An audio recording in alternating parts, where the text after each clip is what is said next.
नमस्कार दोस्तों, स्वागत है आपका हमारे एआई आधारित पॉडकास्ट सीरीज में, जहां हम दुनिया की सबसे प्रभावशाली किताबों को सरल और प्रैक्टिकल तरीके से समझते हैं।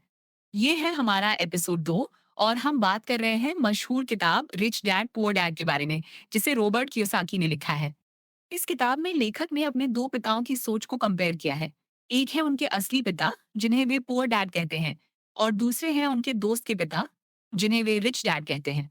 दोनों की फाइनेंशियल थिंकिंग, पैसे को लेकर नजरिया और जीवन के फैसले पूरी तरह अलग हैं। एपिसोड 1 में हमने सीखा था कि अमीर लोग पैसे के लिए काम नहीं करते, बल्कि पैसे को अपने लिए काम करवाते हैं। और अब एपिसोड 2 में हम गहराई से समझेंगे क्यों फाइनेंशियल एजुकेशन स्कूलों में नहीं सिखाई जाती, कैसे एसेट्स और लाइबिलिटीज आपकी जिंदगी को बदल सकते हैं, और क्यों मिडिल क्लास लोग अक्सर फाइनेंशियल ट्रैप में फंस जाते हैं। अगर आप सच में अपनी फाइनेंशियल जिंदगी को नेक्स्ट लेवल पर ले जाना चाहते हैं, तो ये एपिसोड आपके लिए बेहद जरूरी है। तो चलिए शुरू करते हैं रिच डैड पुअर डैड के एपिसोड 2 के साथ। एक ऐसी कहानी से शुरुआत करते हैं जो सुनने में शायद बिल्कुल किसी हॉलीवुड मूवी की स्क्रिप्ट लग सकती है, लेकिन ये बिल्कुल सच है। देखिए, एक 26 साल का प्रोफेशनल बास्केटबॉल प्लेयर था जो अपने करियर के बिल्कुल पीक पर था। करोड़ों की कमाई, शोहरत, बड़े बड़े ब्रांड एंडोर्समेंट्स, मतलब सब कुछ था उसके पास।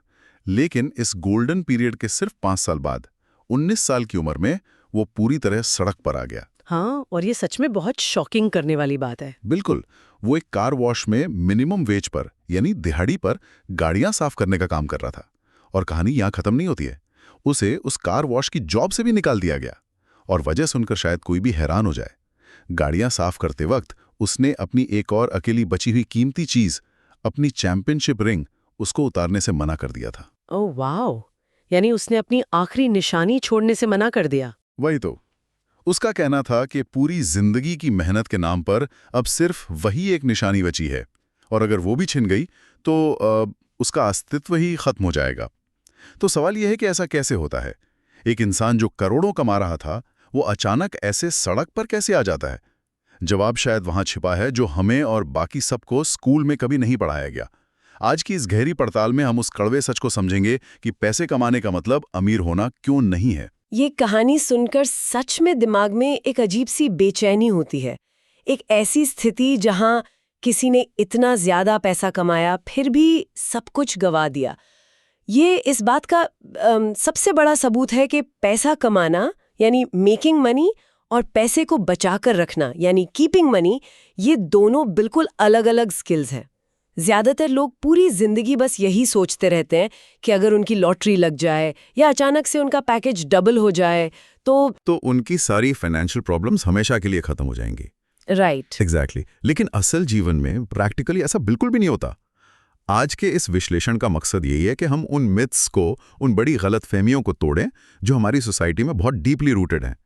हम उन तरीकों को समझेंगे जो सदियों से अमीर लोगों को अमीर बनाए रखते हैं, जबकि एक आम मिडिल क्लास इंसान उन्हीं तरीकों को नजरअंदाज करके बस पूरी लाइफ स्ट्रगल करता रहता है। और इस डीप डाइव में हम किसी भी तरह के भारी भरकम टेक्निकल वर्ड्स या इकोनॉमी के उन बोरिंग टर्म्स का इस्तेमाल नहीं करेंगे जो आमतौर पर लोगों को डरा देते हैं।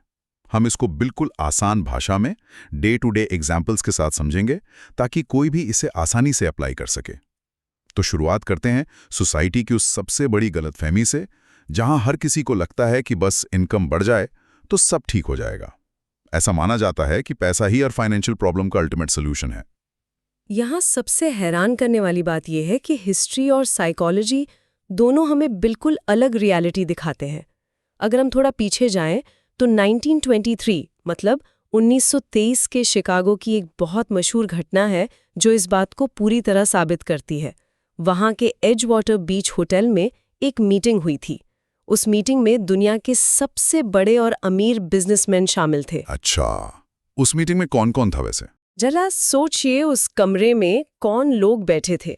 चार्ल्स श्वाब, जो उस वक्त दुनिया की सबसे बड़ी इंडिपेंडेंट स्टील कंपनी के हेड थे। सैमुअल इंसुल, जो सबसे बड़ी यूटिलिटी कंपनी के प्रेसिडेंट थे। ईवा क्रूगर, जिन्हें दुनिया का मैच किंग कहा जाता था। और ऐसे ही स्टॉक मार्केट और बैंकिंग के सबसे बड़े टाइकून्स। ये वो लोग थे जिन्होंने पैसे का अंबार लगाया हुआ था। इनके पास आम लोगों के मुकाबले हजारों गुना ज्यादा पैसा था। लेकिन इस मीटिंग के ठीक 25 साल बाद का डेटा अगर देखा जाए तो उनमें से 9 सबसे बड़े टाइकून्स का अंजाम बहुत ही डराने वाला था। Wait, really? ये अपने आप में एक बहुत बड़ा सवाल पैदा करता है कि जो लोग पूरी दुनिया की इकोनॉमी चला रहे थे, उनके साथ अचानक ऐसा क्या हो गया? उनका अंजाम सच में किसी नाइटमेयर जैसा था। चार्ल्स श्वाब जैसा इंसान जिसने स्टील की पूरी दुनिया पर राज किया था, वो अपनी आखिरी के 5 साल उधार के पैसे पर जीने के बाद बिल्कुल कंगाल हालात में मरा। बाप रे! और बाकी लोग? सैमुअल इंसिल और एवार क्रूगर दोनों कंप्लीटली बैंकरप्ट होकर मरे। एक टाइकून की दिमागी हालत पूरी तरह बिगड़ गई और वो पागल हो गया। 2 लोग सालों बाद जेल से छूटे और बाकी 2 ने बैंकरप्ट होने के बाद लिटरली सुसाइड कर लिया। अब यहाँ ध्यान देने वाली बात यह है कि ये वो लोग थे जिन्हें मेकिंग मनी यानी पैसा बनाने का मास्टर माना जाता था। लेकिन 1929 के मार्केट क्रैश और ग्रेट डिप्रेशन ने उनकी सारी कमजोरियां उजागर कर दी। इस घटना से जो सबसे बड़ा इंसाइट निकल कर आता है वो ये है कि ज्यादा पैसा आपकी प्रॉब्लम्स को सॉल्व नहीं करता। ये सुनकर तो लगता है पैसा एक्चुअली और प्रॉब्लम्स क्रिएट करता है अगर आप रेडी नहीं हो। बिल्कुल सही पकड़ा आपने। इनफैक्ट पैसा तो आदत का एक एम्पलीफायर है। ये सिर्फ आपकी छिपी हुई आदतों को और बड़ा कर देता है। अगर किसी इंसान की आदत हर महीने अपनी आमदनी का पूरा हिस्सा खर्च करने की है, तो अचानक से डबल इनकम आने पर उसके खर्चे भी डबल स्पीड से बढ़ जाएंगे। पैसा आने से फाइनेंशियल इंटेलिजेंस अपने आप थोड़ी आती है। ये तो बिल्कुल उस बाल्टी की तरह है, वो उस बकेट की तरह जिसमें छेद हैं। लोग पूरी जिंदगी ये सोचते रहते हैं कि प्रॉब्लम बाल्टी में पानी की कमी है, तो वो और पानी यानी और पैसा उस बाल्टी में डालते रहते हैं। एक जॉब से दूसरी job, side hustle, over time, weekends पर काम करना। हाँ, लोग सोचते हैं मेहनत बढ़ाएंगे तो वेल्थ बढ़ेगी। वही तो। लेकिन जब तक उस बाल्टी के छेद बंद नहीं होंगे, यानी जब तक फाइनेंशियल इग्नोरेंस को एजुकेशन से रिप्लेस नहीं किया जाएगा, पानी हमेशा निकलता ही रहेगा। तो अगर इस मैकेनिज्म को डीपली समझा जाए तो प्रॉब्लम ज्यादा पैसा कमाना नहीं है। प्रॉब्लम उस पैसे को ठीक से चैनलाइज करना और उसके बहने की दिशा को कंट्रोल करना है। पर मैं ये सोच रही हूँ कि एक आम इंसान इन छेदों को पहचाने कैसे? इन छेदों को पहचानने और बंद करने का एक ही तरीका है, फाउंडेशन यानी नींव को स्ट्रॉन्ग करना। मान लीजिए कि किसी को न्यूयॉर्क की एम्पायर स्टेट बिल्डिंग जैसी एक बहुत बड़ी बिल्डिंग बनानी है, तो सबसे पहले उसे क्या करना होगा? उसे जमीन में एक बहुत गहरा गड्ढा खोदकर कंक्रीट की एक बेहद मजबूत फाउंडेशन बनानी पड़ती है। सालों तक काम सिर्फ जमीन के नीचे होता है, जो किसी को दिखता नहीं है। सही बात है। नींव किसी को नजर नहीं आती, पर सबसे जरूरी वही होती है। एग्जैक्टली। लेकिन वही अगर शहर के बाहर एक छोटा सा एक मंजिला घर बनाना हो, तो शायद सिर्फ 6 इंच की कंक्रीट स्लैब डालकर काम चल जाता है। प्रॉब्लम आज के समाज में ये है कि ज्यादातर लोग 6 इंच की उस कमजोर स्लैब पर एम्पायर स्टेट बिल्डिंग खड़ी करने की कोशिश कर रहे हैं।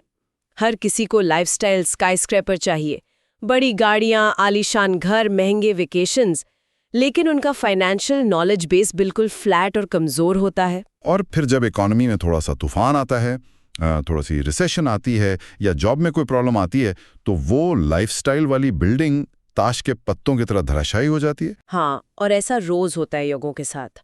और उनका ये फाइनेंशियल फाउंडेशन वीक इसीलिए है क्योंकि उन्हें लगता है कि वो पैसे के बारे में सब कुछ जानते हैं, जबकि असल में वो अकाउंटेंसी और इकोनॉमी के सबसे बेसिक रूल को ही नहीं समझते।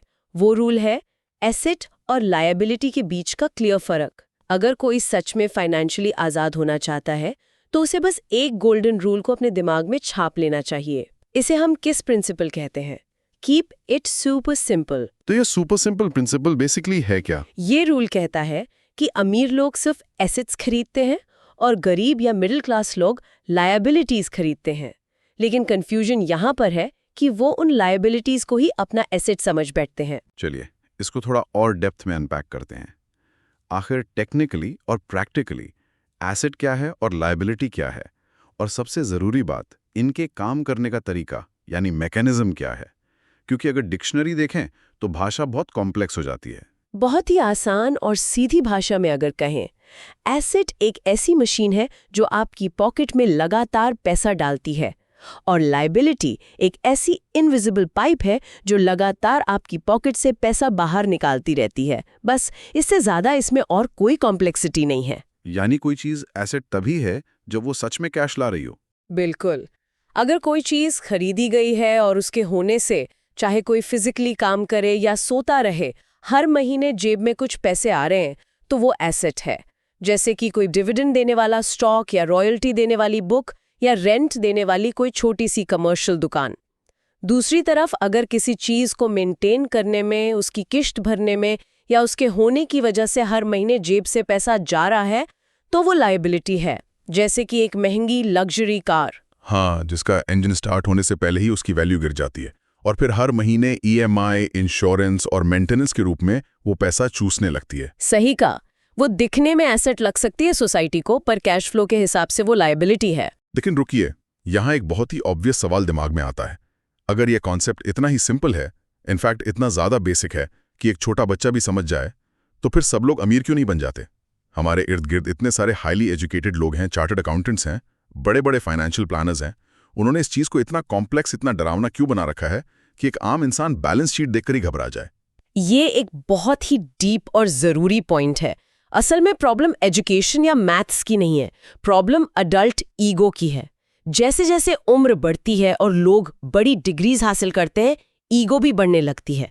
दिमाग को लगने लगता है कि अगर कोई चीज़ समझने में इतनी आसान है तो शायद वो इतनी इम्पॉर्टेंट नहीं होगी या उसमें कोई कैच होगा। यानी लोग खुद ही चीज़ों को कॉम्प्लिकेटेड बनाना चाहते हैं ताकि वो स्मार्ट साउंड करें। एग्जैक्टली लोग डिक्शनरी में जाते हैं और एसेट और लायबिलिटी की बड़ी बड़ी मुश्किल डेफिनेशंस पढ़ते हैं जो सिर्फ एक ट्रेन्ड ऑडिटर को ही समझ आती हैं। लेकिन फाइनेंशियल लिटरेसी महंगे और कॉम्प्लिकेटेड शब्दों का खेल नहीं है। ये नंबर्स और दिशा की कहानी है। ये कैश फ्लो पढ़ने का नाम है। पैसे की दिशा क्या है? क्या पैसा जेब के अंदर आ रहा है या जेब से बाहर जा रहा है? अगर कोई सिंपल कैश फ्लो को इग्नोर करके सिर्फ बड़ी डेफिनेशंस पर फोकस करेगा तो वो लाइफ लॉन्ग स्ट्रगल ही करेगा। ये सुनने वालों के लिए एक बहुत बड़ा रियलिटी चेक है। वैसे अगर इन बातों से आप सबके दिमाग की बत्ती जली है और आपको अपने फाइनेंशियल फाउंडेशन की रियलिटी समझ आने लगी है, तो इस डीप डाइव को सुनते हुए एक बार रुकिए और कमेंट्स में बताइए कि आपके हिसाब से आपकी लाइफ का सबसे बड़ा एसेट या लायबिलिटी क्या है। हम पढ़ना चाहते हैं आपके व्यूज। अच्छा, अब वापस आते हैं तो इस कैश फ्लो के पैटर्न को थोड़ा एक रियल वर्ल्ड सिनेरियो से समझते हैं, ताकि पता चले कि कैसे एक अच्छा खासा एजुकेटेड इंसान जो शायद क्लास में टॉपर रहा हो, वो आगे चलकर रैट रेस यानी चूहों की उस अंधी दौड़ में फंस जाता है। एक ऐसी दौड़ जहां दौड़ने वाला थक रहा है पर पहुंच कहीं नहीं रहा। इसको एक बहुत ही आम और हर सोसाइटी में दिखने वाली स्टोरी से विजुअलाइज करते हैं। मान लीजिए एक बहुत ही पढ़ा लिखा यंग और एम्बिशियस कपल है। नई नई शादी हुई है, दोनों की अच्छी कॉर्पोरेट जॉब लग जाती है। शुरू में वो एक छोटे से किराए के अपार्टमेंट में रहते हैं और पब्लिक ट्रांसपोर्ट यूज करते हैं। दोनों की डबल इनकम आ रही है, खर्चे कम है, तो अचानक से उन्हें लगता है कि उनके पास बहुत सारा एक्स्ट्रा पैसा बच रहा है। हाँ, और उनका बैंक अकाउंट उन्हें एक फॉल्स सेंस ऑफ सिक्योरिटी देने लगता है कि हम तो बहुत कमा रहे हैं। बिल्कुल, और वहीं से शुरू होता है लाइफस्टाइल अपग्रेड का अगला लेवल। एक सपना देखा जाता है कि अब तो अपना खुद का एक बड़ा घर होना चाहिए। वो मार्केट में जाते हैं और अपनी आमदनी की पूरी लिमिट स्ट्रेच करके एक आलीशान घर खरीदते हैं। ईएमआई पर ऑफ कोर्स। जैसे ही नया घर आता है, उसके साथ एक इनविजिबल चेन ऑफ एक्सपेंसेस जुड़ जाती है। प्रॉपर्टी टैक्स शुरू हो जाता है। अब घर नया और बड़ा है तो पुराना फर्नीचर उसमें अच्छा नहीं लगेगा, तो ईएमआई पर महंगा फर्नीचर आता है। ड्राइववे बड़ी है तो वहां एक नई चमकती हुई एसयूवी भी आती है। धीरे धीरे बिना उन्हें रियलाइज हुए उनकी बैलेंस शीट में लायबिलिटी की कॉलम पूरी तरह से भरने लगती है। तो यानी उनके पास लगातार पैसे तो आ रहे हैं, लेकिन वो पैसा एसेट्स खरीदने की जगह इन्हीं लायबिलिटीज की किस्तें भरने में जा रहा है। सही समझे आप। और इसके बाद सोसाइटी और इकोनॉमी का एक अजीब सा मैकेनिज्म अपना काम करता है। जैसे ही उनकी सैलरी थोड़ी और बढ़ती है, उन्हें प्रमोशन मिलता है, तो उनका टैक्स ब्रैकेट भी ऑटोमेटिकली बढ़ जाता है। गवर्नमेंट उनसे और ज्यादा इनकम टैक्स लेने लगती है। इसे तो द रैट रेस कहते हैं। एक ऐसा चक्रव्यूह जहां लोग मेहनत तो रात दिन कर रहे हैं, पसीना बहा रहे हैं, लेकिन असल में वो खुद के लिए नहीं, किसी और के लिए काम कर रहे हैं। ये पॉइंट बहुत इंटरेस्टिंग है, किसी और के लिए काम करें। अगर ठीक से ट्रैक किया जाए कि एक सैलरी का पैसा कहाँ कहाँ जाता है, तो हम किसके लिए काम कर रहे हैं टेक्निकली? अगर ध्यान से देखें तो वो कपल असल में 3 अलग अलग लोगों को अमीर बना रहा है। पहला, बॉस, जिस कंपनी में वो पूरा दिन जॉब कर रहे हैं। उनकी लगातार मेहनत से उस कंपनी का मालिक और उसके बाकी शेयर होल्डर्स अमीर हो रहे हैं। राइट। और दूसरा बॉस है गवर्नमेंट। उनके हाथ में सैलरी आने से पहले ही एक बहुत बड़ा हिस्सा टैक्स के रूप में कट जाता है। अगर कैलकुलेशन की जाए तो साल के शुरुआती 4 से 5 महीने तो एक आम इंसान सिर्फ टैक्स का पैसा भरने के लिए काम करता है। और तीसरा और सबसे बड़ा बॉस है उनका बैंक। बैंक। जो थोड़ा बहुत पैसा टैक्स के बाद उनके पास बचता है वो घर के मॉर्गेज, कार की किस्त और क्रेडिट कार्ड्स के बिल्स का भुगतान करने में वापस बैंक के पास ही चला जाता है। एग्जैक्टली। आखिर में उनकी पॉकेट में कुछ बचता ही नहीं है जो उनके खुद के फ्यूचर के लिए काम कर सके। ये कैश फ्लो का सच ना दिमाग पर किसी चोट की तरह लगता है। आखिर लोग इतने पढ़े लिखे होने के बावजूद इस चक्रव्यूह में क्यों फंसते हैं? अगर मैं सोचूं तो ये सब फियर ऑफ मिसिंग आउट यानी फोमो और पीयर प्रेशर का ही तो खेल है। पड़ोसी ने बड़ी गाड़ी ले ली, ऑफिस के कलीग ने नए शहर में बड़ा विला ले लिया, तो दिमाग कहता है कि मैं क्यों पीछे छूटूं? लोग अक्सर भीड़ को ब्लाइंडली फॉलो करते हैं। यहां मुझे एक बहुत डीप जापानीज फिलॉसफी याद आती है। अच्छा, कौन सी फिलॉसफी? जापानीज कल्चर में 3 ताकतों यानी पावर्स का जिक्र किया गया है।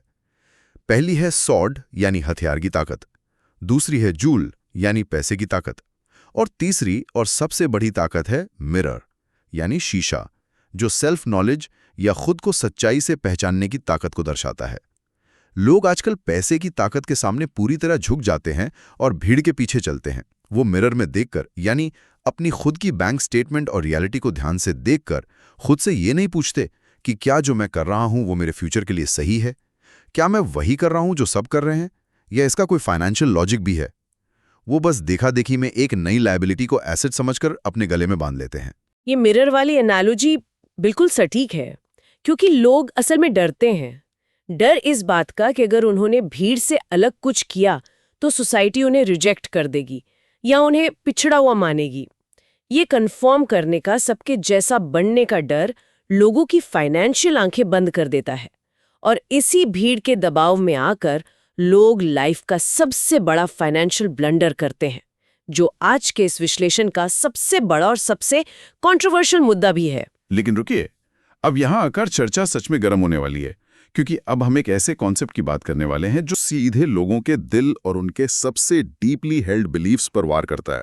एक ऐसी स्टेटमेंट जिस पर हमेशा बहस होती है। वो स्टेटमेंट है, किसी का भी अपना खुद का खरीदा हुआ घर उसका सबसे बड़ा एसेट नहीं होता। ये एक फाइनेंशियल मिथ है। अब जरा सोचिए, ये सुनकर किसी को भी गुस्सा आ सकता है। ये तो बिल्कुल काउंटर इंट्यूटिव बात हो गई।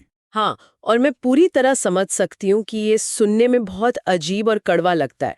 50 साल से हमारे समाज में, हमारी फैमिलीज में यही सिखाया गया है कि रियल एस्टेट और अपना घर सबसे सेफ, सबसे सॉलिड इन्वेस्टमेंट है। वही तो। लोग पूछते हैं कि अगर किराए के मकान में रहेंगे तो वो रेंट का पैसा तो पानी में बह गया ना, कम से कम ईएमआई भरने से अपनी कोई प्रॉपर्टी तो बन रही है। तो एक आलीशान अपना घर एक मिथ, एक लायबिलिटी कैसे हो सकता है? इसे डाइजेस्ट करना सच में मुश्किल है एक आम इंसान के लिए। ऐसा इसलिए है क्योंकि पैसा एक नंबर्स का गेम होने से पहले एक डीपली इमोशनल टॉपिक है। और जब बात अपने आशियाने की, अपने सपनों के घर की आती है, तो इमोशंस और ईगो दोनों फाइनेंशियल इंटेलिजेंस पर पूरी तरह हावी हो जाते हैं। लेकिन जरा ठंडे दिमाग से और बिना इमोशंस के उस रूल नंबर 1 को दोबारा याद कीजिए। उसका मैकेनिज्म क्या कहता है? और लायबिलिटी वो है जो जेब से लगातार पैसा निकाले। एग्जैक्टली। एक बड़ा घर जिसकी किस्त अगले 20 या 30 साल तक भरनी है, वो एक इनविजिबल वैक्यूम क्लीनर की तरह लगातार जेब से पैसा निकालता रहता है। इसमें सिर्फ ईएमआई शामिल नहीं है, इसमें लगातार बढ़ने वाला प्रॉपर्टी टैक्स, साल दर साल बढ़ने वाला इंश्योरेंस, लगातार होने वाली मेंटेनेंस, नए रिपेयर्स और इलेक्ट्रिसिटी के मोटे बिल्स शामिल हैं। यानी कैश फ्लो कंप्लीटली नेगेटिव है हर महीने। बिल्कुल। जब किसी की जिंदगी भर की सेविंग्स और आमदनी का सबसे बड़ा हिस्सा सिर्फ उस एक घर में फंस जाता है, तो वो इंसान सिर्फ अपने हार्ड अर्न्ड पैसे ही नहीं खोता, वो 3 बहुत बड़ी और कीमती चीजें हमेशा के लिए खो देता है। ये मैकेनिज्म थोड़ा कॉम्प्लेक्स लग रहा है। वो 3 हिडन चीजें आखिर हैं क्या जो एक होम ओनर खो देता है? मैं समझना चाहता हूँ। उन 3 चीजों का इफेक्ट पूरी जिंदगी पर पड़ता है। पहली चीज है लॉस ऑफ टाइम। वो समय, वो सालों साल जिनमें छोटी छोटी इन्वेस्टमेंट्स करके असली एसेट्स को ग्रो किया जा सकता था, जहां पावर ऑफ कंपाउंडिंग का जादू चल सकता था, वो कीमती वक्त सिर्फ ईएमआई भरने में ही निकल जाता है। ये तो सच में बहुत बड़ा लॉस है। दूसरी चीज है लॉस ऑफ कैपिटल। वो पैसा जो कहीं और इन्वेस्ट होकर रिटर्न या पैसिव इनकम दे सकता था, वो लगातार घर के नए पर्दे, नई छत या नए पेंट और रेनोवेशन के बिल्स भरने में स्वॉलो हो जाता है। और तीसरी, और सच कहूं तो सबसे डेंजरस चीज है लॉस ऑफ एजुकेशन। एजुकेशन कैसे? घर लेने से एजुकेशन का क्या लेना देना? ये सबसे बड़ा नुकसान है, क्योंकि सारी उम्र सारा पैसा घर में लगा रहता है और बैंक बैलेंस खाली ही रहता है, तो लोगों को कभी रियल इन्वेस्टमेंट्स करने का प्रैक्टिकल मौका ही नहीं मिलता। एक इंसान कभी मार्केट को समझना, स्टॉक्स को एनालाइज करना या रियल एस्टेट को कैश फ्लो के लिए यूज करना सीख ही नहीं पाता। वो प्रैक्टिकली उन चीजों पर रिस्क नहीं ले पाता जो उसे सच में अमीर बना सकती हैं। वो कभी एक सोफिस्टिकेटेड इन्वेस्टर बन ही नहीं पाता, क्योंकि उसकी ट्रेनिंग ही नहीं होती। सब कुछ तो घर में ब्लॉक हो गया। ये तो एकदम नया पर्सपेक्टिव है। तो यहाँ पर आकर इस मैकेनिज्म को थोड़ा और क्लैरिफाई करना जरूरी है, क्योंकि बात एक्सट्रीमिस्ट की तरफ जा सकती है। क्या इस विश्लेषण का मतलब ये है कि सोसाइटी को घर खरीदना ही बंद कर देना चाहिए? क्या हर किसी को पूरी जिंदगी सिर्फ रेंट के अपार्टमेंट में ही गुजारनी चाहिए? फिर तो लोग सोचेंगे कि ये कैसी एडवाइस है। नहीं, पॉइंट ये बिल्कुल नहीं है कि घर मत खरीदो या सड़क पर रहो। पॉइंट सिर्फ इतना है कि उस घर को खरीदने का तरीका और क्रोनोलॉजी बदलो और एसेट और लायबिलिटी के रियल वर्ल्ड फर्क को समझो। गलती ये नहीं है कि किसी ने अपना सपनों का घर खरीदा। सबसे बड़ी गलती ये है कि उसने उस घर को अपना सबसे बड़ा और अकेला इन्वेस्टमेंट मान लिया। तो अप्रोच कैसा होना चाहिए ठीक से? अगर किसी को एक बड़ा आलीशान घर खरीदने का शौक है तो ठीक है, लेकिन समझदारी इसमें है कि उस लायबिलिटी को खरीदने के लिए अपनी पूरी सैलरी या एक्टिव आमदनी दांव पर मत लगाओ। अमीर लोग या स्मार्ट इन्वेस्टर्स इसको अलग ढंग से अप्रोच करते हैं। वो पहले ऐसे एसेट्स बनाते हैं, जैसे कोई छोटा ऑटोमेटेड बिजनेस हो गया, कुछ अच्छे डिविडेंड देने वाले स्टॉक्स हो गए, या कोई रेंट जनरेट करने वाली कमर्शियल प्रॉपर्टी हो गई, जिससे लगातार और स्टेबल कैश फ्लो आता रहे। हाँ, यानी पहले फाउंडेशन बनाते हैं। एग्जैक्टली।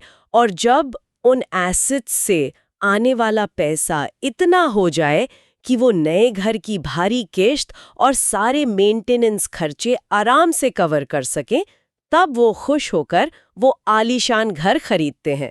सिंपल शब्दों में कहें तो अपना पैसा नहीं, बल्कि अपने एसेट्स का पैसा इस्तेमाल करो अपनी लायबिलिटीज खरीदने के लिए। क्या डीप ऑब्जर्वेशन है। मतलब सीधे अपने कमाए हुए पैसे से अपने शौक मत पूरे करो। अपने पैसे को एक ऐसी जगह काम पर लगाओ जहां वो और नया पैसा कमाए, एक फाइनेंशियल मशीन बनाए, और फिर उस नए पैसे से, उस प्रॉफिट से अपनी मनपसंद जिंदगी जियो। ये मैकेनिज्म सच में आई ओपनिंग है। ओके, तो अब हम इस पूरे डिस्कशन के सबसे प्रोफाउंड, सबसे बड़े मोमेंट को अनपैक करते हैं।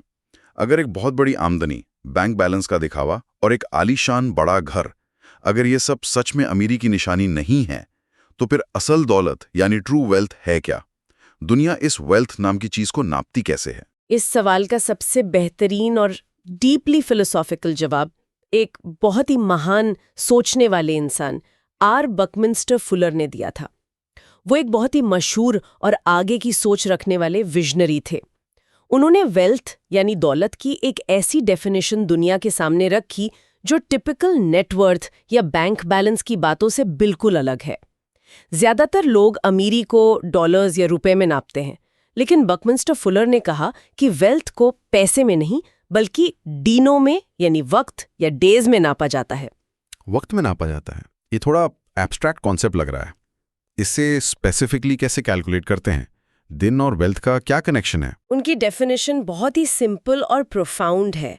उन्होंने कहा कि अगर कोई इंसान आज इसी वक्त पूरी तरह से फिजिकल काम करना बंद कर दे, तो उसके पास जो कुछ भी है उसकी मदद से वो आगे आने वाले कितने दिनों तक अपने करंट लाइफस्टाइल को फाइनेंशियली सर्वाइव कर सकता है।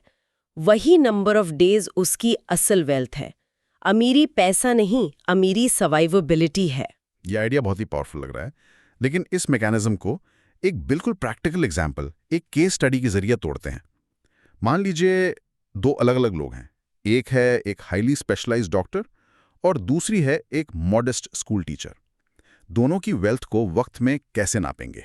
ये सबसे अच्छा तरीका है इस कॉन्सेप्ट को समझने का। चलिए पहले उस डॉक्टर का एग्जाम्पल लेते हैं। मान लीजिए एक बहुत ही सक्सेसफुल डॉक्टर है जिसकी महीने की क्लिनिक और प्रैक्टिस से आमदनी 5 लाख रुपए है। सोसाइटी के नज़रों में वो बहुत अमीर है, लेकिन क्योंकि उसने अपने उस 6 इंच के स्लैब पर स्काई स्क्रेपर बनाया हुआ है, उसके खर्चे भी लगभग 5 लाख रुपए ही हैं। राइट। बड़ा घर, 2 लग्जरी गाड़ियां, हाई सोसाइटी लाइफस्टाइल, बच्चों की फीस। बिल्कुल। अब अगर कल को उसे कोई हेल्थ प्रॉब्लम हो जाए या वो काम पर ना जा सके तो उसकी एक्टिव आमदनी अचानक जीरो हो जाएगी। लेकिन बैंक और गवर्नमेंट को तो टैक्स और ईएमआई चाहिए ही। ऐसे में वो डॉक्टर मुश्किल से 1 या 2 महीने सरवाइव कर पाएगा। उसकी वेल्थ बकमिस्टर फुलर की डेफिनेशन के हिसाब से सिर्फ 30 या 60 दिन की हुई, भले ही वो 5 लाख कमाता था। ये तो स्कैरी है। और वो दूसरी तरफ स्कूल टीचर। अब उस टीचर की तरफ चलते हैं। एक सिंपल स्कूल टीचर है जिसकी महीने की सैलरी शायद सिर्फ 50,000 रुपए है, लेकिन उसने पूरी उम्र लाइबिलिटीज की जगह छोटे छोटे एसेट्स बनाए।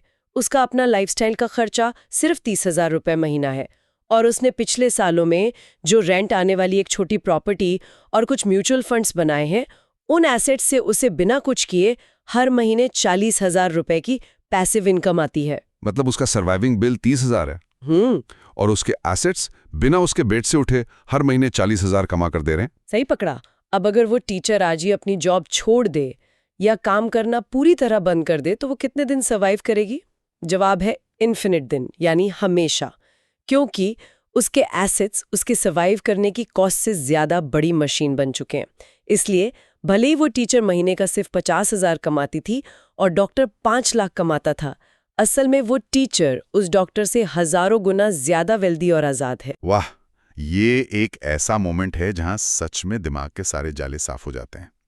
यानी असल अमीरी नेटवर्थ का खोखला दिखावा नहीं है, जहां आप पेपर पर करोड़पति हैं पर जेब में कैश है ही नहीं। असल अमीरी है सर्वाइवलिटी, और सबसे बड़ी चीज फ्रीडम ऑफ टाइम। जब तक कोई भी इंसान अपने बिल्स पे करने के लिए पूरी तरह से अपनी एक्टिव आमदनी या सैलरी पर डिपेंडेंट है, भले ही वो सैलरी कितनी ही बड़ी क्यों ना हो, वो इंसान वेल्दी नहीं है। वो बस एक चमकती हुई बाल्टी उठाए खड़ा है जिसमें बहुत बड़ा छेद है। लेकिन जिस दिन उसके लगाए हुए छोटे छोटे बीज यानी एसेट्स पेड़ बनकर खुद ब खुद छांव और फल देने लगे, उस दिन वो सच में आजाद है। सही कहा आपने। और यही किसी भी फाइनेंशियल प्लान का अल्टीमेट गोल होना चाहिए। अपनी एनर्जी को, अपने लिमिटेड समय को दिखावा करने वाली लायबिलिटीज जमा करने में नहीं, बल्कि एक ऐसी अनथक मशीनरी, एक ऐसे एसेट कॉलम को बिल्ड करने में लगाना चाहिए जो सोते वक्त, छुट्टी पर जाते वक्त भी बैकग्राउंड में काम कर रहा हो। तो अगर इस पूरी पड़ताल को, इन सारे मैकेनिक्स और फिलॉसफीज को एक धागे में पिरोया जाए तो कहानी बिल्कुल साफ और सिंपल हो जाती है। पहला पॉइंट, बड़ी इनकम का दिखावा एक भ्रम है। असली खेल इस बात का है कि इनकम को रोकने की फाउंडेशन कितनी डीपली बनाई गई है। दूसरा पॉइंट, गोल्डन रूल यही कहता है कि जिंदगी का फोकस उन चीजों पर होना चाहिए जो पॉकेट में कैश फ्लो डालें, ना कि उन चीजों पर जो हर महीने इनविजिबल तरीके से ड्रेन करें।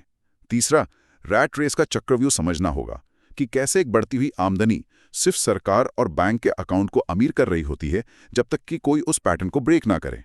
और चौथा और सबसे प्रोफाउंड रियलिटी कि दौलत यानी वेल्थ डॉलर और रुपए का फिगर नहीं है, बल्कि उन आजाद दिनों का फिगर है जो बिना किसी डिस्परेशन के जिए जा सकते हैं। और इस सब के बीच सबसे बड़ी बात ये निकल कर आती है कि किसी को भी अपने अंदर के डर, सोसाइटी से कन्फर्म करने के प्रेशर और दूसरों को दिखावा करने की आदत को अपने लाइफ के फाइनेंशियल डिसीजंस पर हावी नहीं होने देना चाहिए। अपना खुद का मिरर देखना जरूरी है। क्या सॉलिड, डीप और पैराडाइम शिफ्टिंग विश्लेषण था आज का। सच में मजा आ गया। इस पड़ताल को खत्म करते हुए सुनने वालों के लिए आज का एक फाइनल, बिल्कुल नया और सोचने पर मजबूर करने वाला सवाल। एक ऐसी चोट जो दिमाग में काफी देर तक रह जानी चाहिए। अक्सर लोग सोचते हैं कि पूरी जिंदगी खून पसीना एक करके अपने बच्चों के लिए कुछ प्रॉपर्टी या बड़ा बैंक बैलेंस छोड़कर जाना ही जनरेशनल वेल्थ होती है।